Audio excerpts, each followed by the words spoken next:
The government is open for business, for now. How will this affect House Speaker Kevin McCarthy and Americans as a whole? And Kentuckians take full advantage of sports betting, why athletes should take special caution when placing their bets.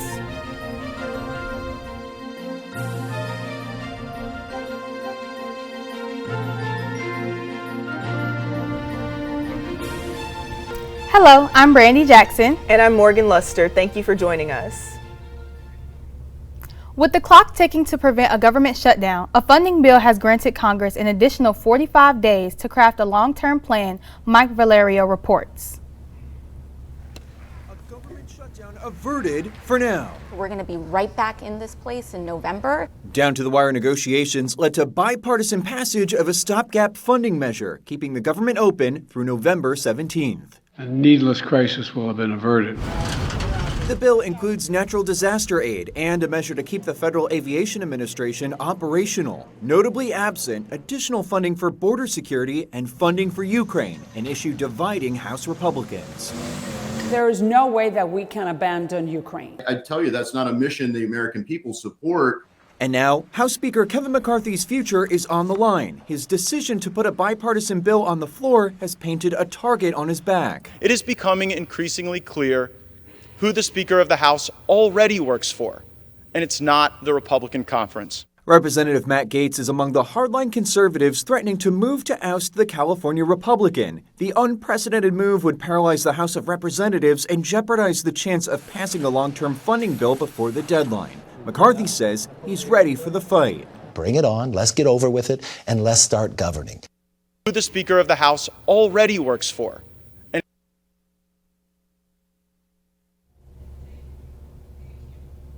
It is now legal to place sports bets online in the state of Kentucky for anyone over 18. However, this new change causes some growing concern for athletes. Legal sports betting has been live in the state of Kentucky for only 5 days. While most adults are allowed to actively participate in betting, athletes have to take caution due to NCAA rules, which say putting something at risk to win something in return on a sport is a violation that could cause them to lose their eligibility. UK Athletics Executive Associate Athletic Director of Compliance, Rachel Baker, explains some of the concerns behind this. I've seen the gamut, right? Like I've seen student athletes that have actually been approached, as crazy as it sounds, but have been approached by people who are trying to influence the outcome of a game, because you're talking millions and billions of dollars. But I've also seen on a much smaller scale student athletes who are competitive and they think they know a lot about sports, and they find themselves in this circle and trap of just losing money.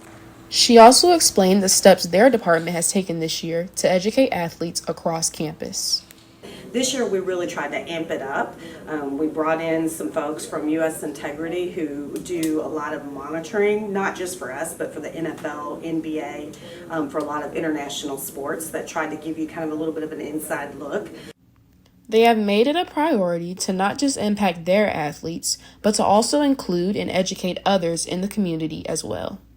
We've also spent a lot of time trying to educate our staff and our coaches, because the rule applies to them, and also trying to figure out ways to educate just the general student population, because although they can do it, we want to make sure that they understand and are just educated on how it can also become addictive, just like drugs or alcohol or anything else. Naya Leveretta joins us on set now over in our timeout corner. Naya, in what ways can bets be tracked to the person who places them? And what are some of the consequences for unethical or illegal betting? So in August, U.S. Integrity's Matt Holt came to campus and spoke about technology that geolocates where bets can be placed from. So imagine you are in a sports facility on campus after hours. You place a bet. They can track when this bet was made, where it came from, down to the floor or the room, and then determine if it was after hours only for a student athlete to be in there to make it. And then when it comes to consequences, it's based on a dollar amount to determine what % of a season of eligibility is gone, or if eligibility is permanently lost. Brandy and Morgan, back to you. Thank you, Naya. Well, it's never too early to kick off homecoming festivities. This past week, UK's College of Agriculture, Food and Environment program hosted its 50th year of Roundup, a week where alumni and current students come together to participate in activities around campus. One of them being the Beef It Out competition, an annual contest where students compete against faculty to see who can make the best burger. Students and faculty were broken up into teams with their own theme, from Barbie to a tropical luau. LLP coordinator Becca Dobbs hopes that they can continue this tradition. I think this event is really important because it brings staff and faculty together. And again, this can be something that alumni have been part of and can come back and do. So it's really important for our students to see their faculty having fun outside of class. And so this is the perfect event to kind of get started with Roundup and to kick off the week. We have it coming ahead.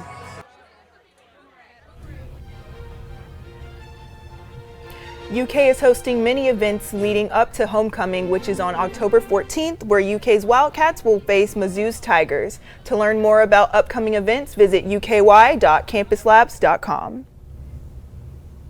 Coming up, a change in leadership for communication students.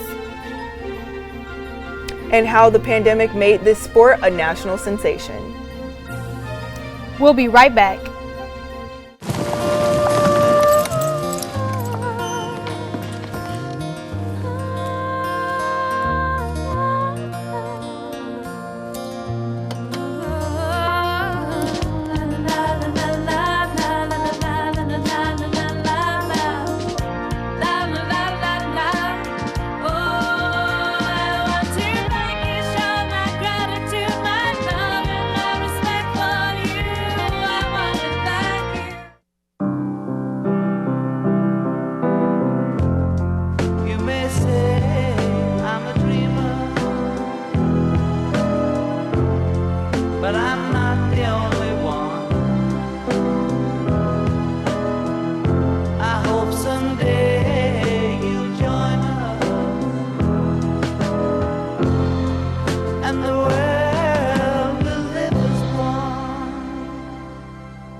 The black truck? Hey, Christina from accounting. Yeah, hi. Hey, I used to date a girl named Christina. Oh, really? Yeah, and then she dumped me for my best friend.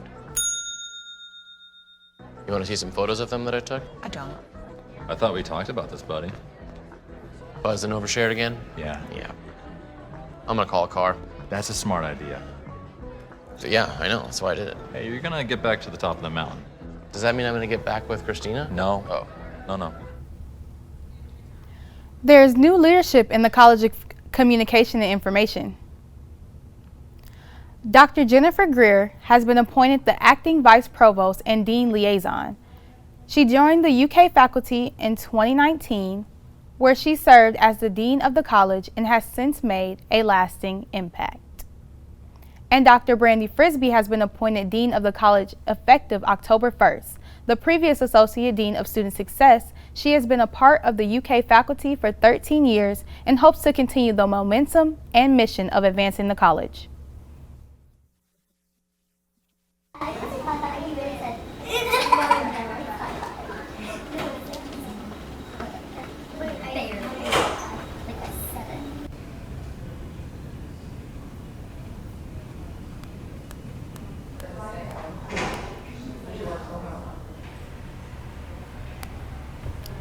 Dr. Jennifer Greer, the immediate past dean, also has a new role as the acting vice provost and dean liaison, where she works with UK's 19 deans and 16 colleges on strategic initiatives.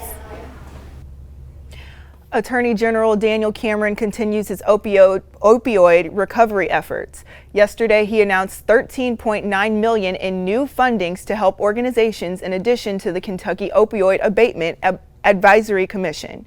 With today's announcement, more than $32 million has been awarded for opioid prevention. Since 2019, Kentucky's drug epidemic has been escalating, with overdose deaths up to 60% in the last 3 years. 7,665 Kentuckians have died because of overdose. COVID brought us many unexpected changes, one of those being the explosion of a unique sport nationwide. Known for its social atmosphere and simple rules, pickleball makes for a fun game to play for people of any age. Since it's a sport played outside and you naturally socially distance from others during the game, people gravitated to it as a way to stay active and see friends during lockdown. Even now, with life back to normal, people are still hooked on the game, which has created more demand for places to play. This year, Lexington Parks and Recreation began a $2.9 million project expanding pickleball courts throughout the city. New courts are being built at 6 different parks, while others are having their existing tennis courts double-lined for play of both tennis and pickleball. Dan Ewing, president and co-founder of the Kentucky Pickleball Association, said that overall this expansion will be beneficial for the city. He does, however, have reservations about what spreading out the courts means for the social ability of pickleball. Pickleball is a show up, find different people, you play a game, find 4 other people, 3 other people, play a different game. So you're constantly just working around. Like I said, I probably played with 20 different people this morning. And that's the culture of pickleball. It's much more social than tennis is. So using that tennis model of 2 courts here, 2 courts there, that's not a great fit for the pickleball culture. Michael Johnson, the Deputy Director of Enterprise for Lexington Parks and Rec, says that they are just trying to spread locations out geographically across the city, balancing where there is demand, space, and the need for revitalization. Johnson said all the projects should be completed within the next year, but that Parks and Rec work is never truly done. The city is using American Rescue Plan Act funds, local tax dollars, and district reallocation funds for these projects. For more information, visit lexingtonky.gov. I'm Alexis Harmon for Wildcat News. Up next, a historic replacement for Senator Feinstein's Senate chair. And how Swifties are preparing for this Halloween season.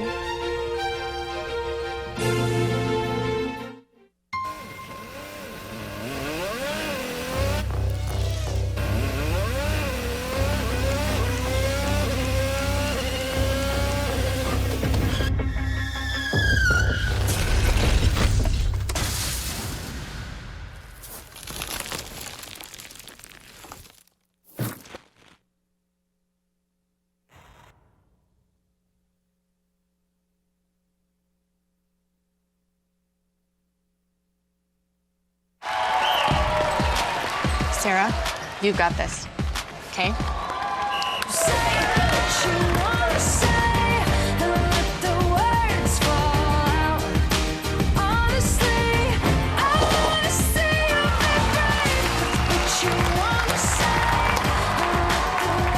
is what they lost. Not really. Not where it counts.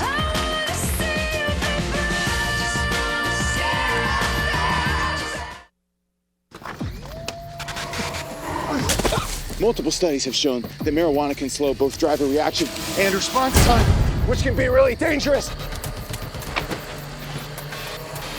He's here. He's here. Wait. What? I can't drive. Why? My. Oh.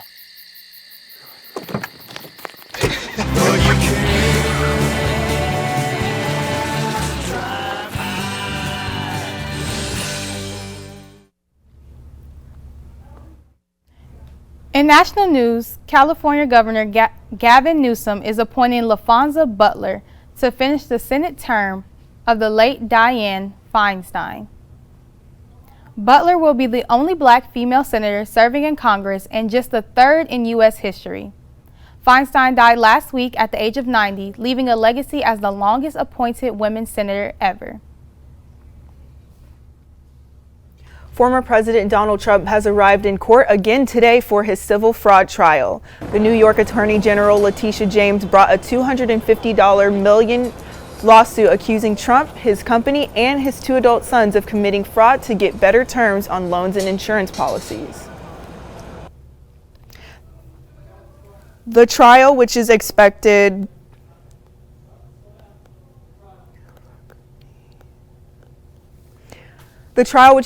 yesterday, is expected into December. Meet Scalar Swift, a Halloween display representing the famous singer Taylor Swift on Pennsylvania farm. The Halloween display is recognizable from a mile away, showing a skeleton with a blonde wig and a blue sequin dress to represent her newly recorded 1989 album. But this Skylar Swift isn't solo. She has a companion named Travis Kelsey wearing an 87 jersey. Both skeleton pals were created by Michael Owens just in time for this spooky season. That's it for your Wildcats News update today. Join us again next Tuesday for more. Thank you for joining us and have a great week.